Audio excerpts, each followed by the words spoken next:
Unfortunately, I've had some serious technical issues over the last couple of weeks, but we're going to try to finish off the month of May strong, and I've got lots of videos coming your way. And one of the first things I want to talk about is what happened after the 2025 NFL Draft, more specifically in the quarterback department. Each and every year, there's always some undrafted quarterback who ends up making a name for himself, and this year we have a couple of interesting options. And today, I want to talk about where all the big undrafted quarterback names are, and what team they ended up with, and if they have any shot of making that roster. But before we get started, if you're a big fan of college football, be sure to subscribe to the channel, leave a like if you want to support today's video, and let me know what player, team, topic, or situation I can cover next. Now let's get started and talk about where each and every undrafted quarterback is headed this offseason. Okay, so the first guy I want to talk about is Ethan Garber. He is now going to be on the Carolina Panthers, and while he probably won't take Bryce Young's spot any soon, Ethan Garber's had a very interesting college career. After being a 4-star recruit coming out of Newport Beach, California, Garbers waited his turn and ended up being a spot starter in both 2022 and 2023 before taking over as the full-time starter this past year in 2024. Garbers threw for 2,700 yards with 16 touchdowns while completing 65% of his passes. Garbers would end up signing a 3-year, $2.975 million deal with the Panthers. And honestly, given that, I think he's going to have an opportunity to at least make the roster or the practice squad, and he's someone that I would put a little bit of stock in, as he never really got to live up to his full potential, was never really in that good of a system, and I still think is scratching the surface. This guy put up record numbers in the state of California in high school, so I think Ethan Garbers will be solid, and that is the first guy I want to talk about today. The second guy I want to talk about is Haj Malik Williams. This guy had quite the interesting story, as going back in time, Malik Williams ended up coming out of the state of Georgia and would sign with Campbell. In 5 years with Campbell, he'd throw for over 8,000 yards and nearly 60 touchdowns. Haj Malik Williams would transfer for his final season of eligibility and would be the backup to Matthew Sluka at UNLV. But after Sluka quit on the team in week 5, Haj would take over and lead UNLV to an 8-3 record as a starter. He ended up throwing for nearly 2,000 yards with 19 touchdowns, but also ran for 851 yards and 9 scores. Haj Malik Williams was never going to get drafted, but he ended up being a really solid athlete and is signed with the Las Vegas Raiders. They've decided to add him to the board, and I think this is definitely an interesting addition. I don't think Haj Malik Williams will make the roster, but he's definitely an intriguing player. Up next, we need to talk about Donovan Smith. As a 3-star recruit coming out of high school, Donovan Smith would get a couple of late looks from some programs, but would end up at Texas Tech. Throughout his first couple of seasons in Lubbock, he'd end up throwing for about 3,000 yards and 20 touchdowns. Looking for greener pastures, Smith would transfer to Houston in 2023, where he threw for 2,800 yards with 22 touchdowns, but an absurd high 13 interceptions. This led, though, to a lot of ridiculous hype if you could put it all together, as some mock drafts had him as a first-round pick going into 2024. Unfortunately, Houston would end up having a new coach, and everything would fall apart. Smith would throw for 867 yards with 4 touchdowns and 8 picks. He did also rush for 3 scores on the ground, but Smith had a terrible season, and his NFL career looked pretty much over. But because he's a good athlete with a lot of potential, the Dallas Cowboys have decided to give him an opportunity, and he will compete for a practice squad quarterback position. Ultimately, I don't think he'll make the roster, but Smith is an intriguing athlete and an intriguing option who a year ago was seen as a potential franchise quarterback. I know, it's crazy. Moving on, we need to talk about Connor Basilac. At one point, Basilac was a 4-star recruit coming out of Dayton, Ohio, and would sign with Mizzou. After taking over the back half of the 2020 season, Basilac would become the SEC Freshman of the Year. Unfortunately, Basilac would struggle with injuries over the next 2 seasons, and eventually he would decide to transfer away from the Missouri Tigers.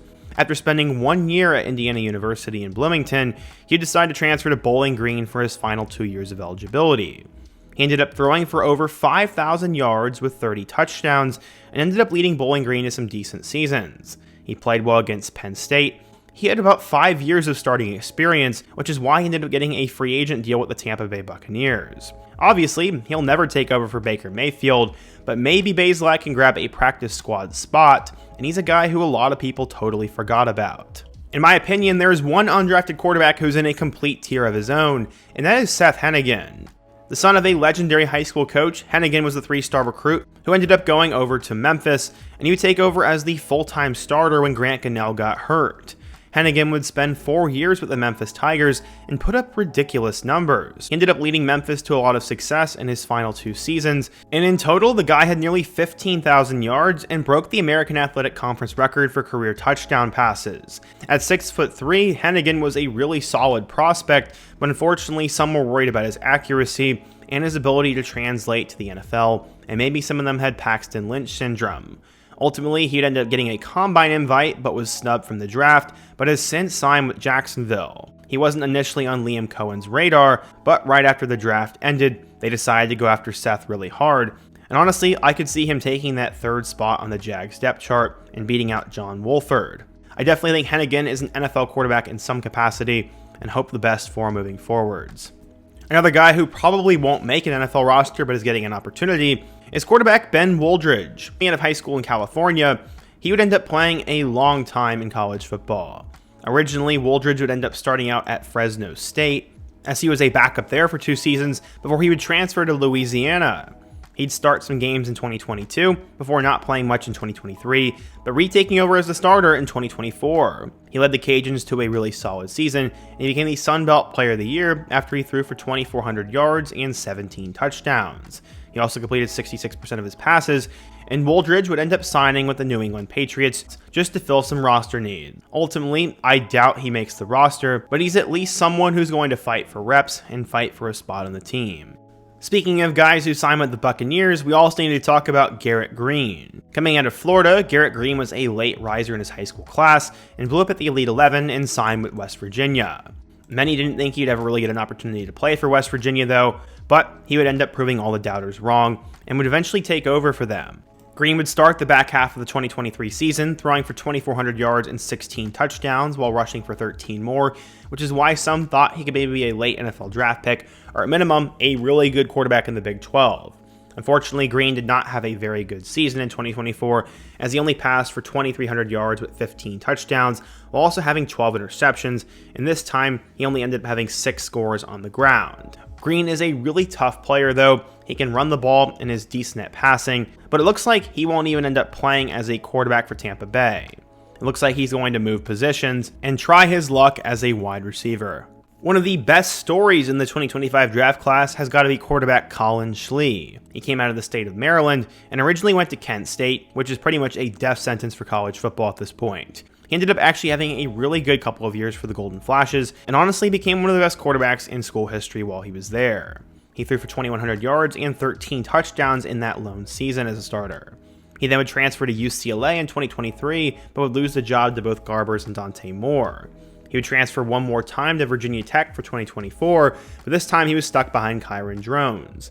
Ultimately, he would have 3 touchdowns off the bench, but Schley only had 1 year of starting experience at Kent State, but will get an opportunity to play for the Commanders. Again, he's definitely not going to take over for Jaden Daniels by any means, and he probably won't make the roster, but it'd be really cool to see this guy at least make the practice squad, and it's cool that he's been given an opportunity. Another guy who's played in college football forever is Payton Thorne. Coming out of the city of Chicago, Thorne was a 3-star recruit who originally committed to Western Michigan, but would end up flipping to Michigan State. Alongside his teammate Jaden Reed, they would take over for Michigan State in 2021 as they had that breakout season with Mel Tucker and Kenneth Walker, and he ended up passing for about 6,000 yards and 50 touchdowns in his 2 years in East Lansing. Looking for greener pastures, he would transfer to Auburn in 2023, and he ended up struggling. While he would end up having about 5,000 yards and over 30 touchdowns in his 2 years in the Plains, Thorne struggled immensely, had a couple of disastrous games, and ultimately could just not put it all together. Thorne does have a lot of starting experience though, and that's why he's going to get an opportunity to play for the Cincinnati Bengals. Like I've said a million times, he will not be expected to start and maybe not even make the roster, but he's going to at least be fighting for an opportunity to make the practice squad and be that 3rd string quarterback. We get to talk about our second Mizzou quarterback on the day, and that is going to be Brady Cook. Ultimately, I think he's probably the second best NFL quarterback prospect behind Seth Hennean, who went undrafted, and this story runs deep for him. He grew up in St. Louis as a diehard Mizzou fan and ended up getting an offer as a 3-star recruit there. He was never expected to play for the Tigers, but would take over in their bowl game at the end of 2021, and then would start 3 straight seasons. Cook would end up passing for nearly 10,000 yards and over 60 touchdowns, but more importantly, ended up leading Mizzou to a tremendous 2023 season,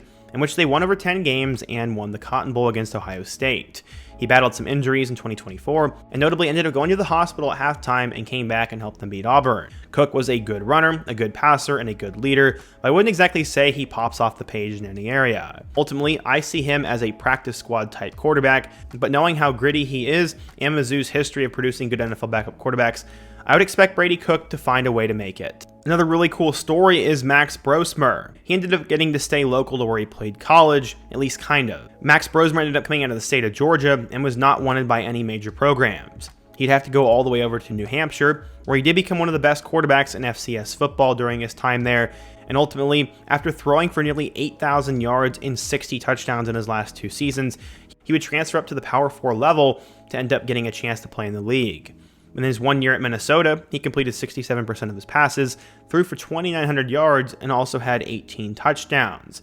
He's not exactly known as a runner, but Brommer would end up going down the street and sign with the Minnesota Vikings. A lot of people are already saying that Brommer will likely get a chance to make the roster and be a backup, and while I don't think he really has long-term potential as a franchise quarterback or anything like that, I do think Brommer is probably going to get an opportunity in the league and will make a roster spot for them. A few years ago, if you would have told me that DJ Yuangle was preparing for his rookie year in the NFL with the Chargers, I would not have batted an eye. DJ was a 5-star recruit and was seen as the top quarterback prospect in his high school class for quite some time, but after his first 3 years at Clemson, he ended up flaming out and went over to Oregon State. He would save his career at the Beavers back in 2023, but would make a mistake and transferred to Florida State in 2024. The cupboard was bare and everything was messed up, and DJ was horrible. He had one of the worst first 3 game stretches I've ever seen from a quarterback, and in total he threw for 1,000 yards with 4 touchdowns and 6 picks before calling it quits due to an injury. DJ ended up having a disastrous 2024 season, but for some reason he's getting an opportunity in the NFL as the Los Angeles Chargers decided to take a flyer on him. It's a very Harbaugh-like move. Ultimately, he's not going to push Justin Herbert, Trey Lance, or Taylor Heineke for a spot, but at this point, if DJ could find a way to make a practice squad, that'd be a great way for him to save his career and would really prove a lot of people wrong. Another super interesting name to watch is going to be Taylor Elgma. He actually comes out of Canada. When this guy was in high school, if you'd say he'd get a chance to play in the NFL, people would have called you absolutely nuts. He ended up going to Laurier College from 2020 to 2024 and actually put up super impressive numbers while he was there. He ended up becoming the top player in Canadian college football and ultimately was getting some opportunities to prove to scouts that he belonged in the league, and he got a chance to play in the Senior Bowl. Ultimately, he was not drafted, but has since signed with the Green Bay Packers. I don't think he's going to end up making the roster, but it would be quite awesome if he gets that opportunity and helps put Canada back on the map. Another guy who's played a lot of college football is quarterback Will Rogers. As a 3-star recruit from the state of Mississippi, Will would take over at Mississippi State at the end of the 2020 season after KJ Costello flamed out. Rogers would put up crazy numbers his next few years in college football, which in 2021 included 4,800 yards and 36 touchdowns. He threw for 35 more scores in 2022, but ended up getting hurt in 2023 and would transfer to Washington in 2024. He was not able to pull off a Michael Penix Jr. though, as he only ended up throwing for 2,500 yards and 14 touchdowns, and his numbers were somewhat pedestrian, which is why at first he decided to sign with the Seahawks, but I guess literally today, Will Rogers was hosted with the Green Bay Packers for an undrafted free agent deal. He brings 15,000 yards and over 100 touchdowns to his name, and it'd be cool to see him make the Green Bay Packers roster, but I'm not quite sure it happens, to be honest. Alright, for our next guy, we have a very interesting story, and that is going to be Hunter Dekkers. You probably remember that name, as coming out of West Sioux High School, Dekkers became one of the top quarterbacks in Iowa high school football history, and was a 4-star who signed on with Iowa State. After being the backup to Brock Purdy, Dekkers would eventually take over, and in 2022, threw for 3,000 yards with 19 touchdowns. He was on pace to having a tremendous 2023 season, but then he got busted for sports gambling. I'm not quite sure what the details are with that, but he ended up getting in huge trouble and was basically kicked out of college football. Ultimately, he would end up transferring to Iowa Western Community College for 2024, and after putting up a really good season, he entered the 2025 NFL Draft and actually got signed by New Orleans. He'll end up joining a quarterback room that includes Tyler Shuck, Spencer Rattler, and Jake Haener. So honestly, if there was one place for him to go, it might have been the Saints. And I'm not saying he's going to start or even make the roster, but there's a lot of unproven talent in that Saints quarterback room right now. Dekkers has a ridiculously crazy story over the years, and it honestly would be cool to see him succeed in the NFL after what happened to him in college. One of the last guys we're going to talk about today is Braden Shagger. He's a quarterback who came out of Hawaii, and he ended up getting invited to the Baltimore Ravens minicamp. Shagger ended up having a really good couple of seasons at Hawaii, as he threw for over 2,000 yards in 2022, 2023, and 2024. His best season came in 2023, as he threw for 3,600 yards and 26 touchdowns, but Shagger was not exactly a national name, and nobody was talking about him in this draft cycle. There's not a ton of information out there, but it does sound like he'll at least get an invite to the Baltimore Ravens minicamp, and we'll see if somehow, someway, he can make a roster spot, even though I don't think it's all that likely. The last guy I want to talk about today is BrettGabbert. Him and Brady Cook were actually the top high school quarterback prospects in the state at the time, and Brett ended up going to Miami of Ohio, and Brady Cook ended up going to Mizzou, obviously. Brett is also the younger brother of Blaine Gabbert, so Brett had future NFL quarterback in his blood. He had quite the interesting career at Miami of Ohio, though, as he actually started in 2019, ended up dealing with a lot of adversity, including a horrible injury. In 2024, Gabbert threw for 2,900 yards and 21 touchdowns, and became one of the best quarterbacks in Miami of Ohio football history. And while he had a lot of good numbers, he was old, had some bad injuries, and didn't exactly excel in any area. He's also a bit undersized, but still the Miami Dolphins are giving him an opportunity, as they invited him to a camp, and we'll see if he can make the roster. Again, that probably won't happen, but this is a big deal, and I'm excited to see what Brett can do in the future. So yeah, today we talked about pretty much all of the undrafted quarterbacks, where they're headed, and if they have an opportunity to make the roster. And if you enjoyed today's video, be sure to let me know your thoughts down below. Leave a like if you want to support today's video, subscribe if you're new, and check out one of the videos on the end screen. Hope to see you guys again soon, but until next time, peace.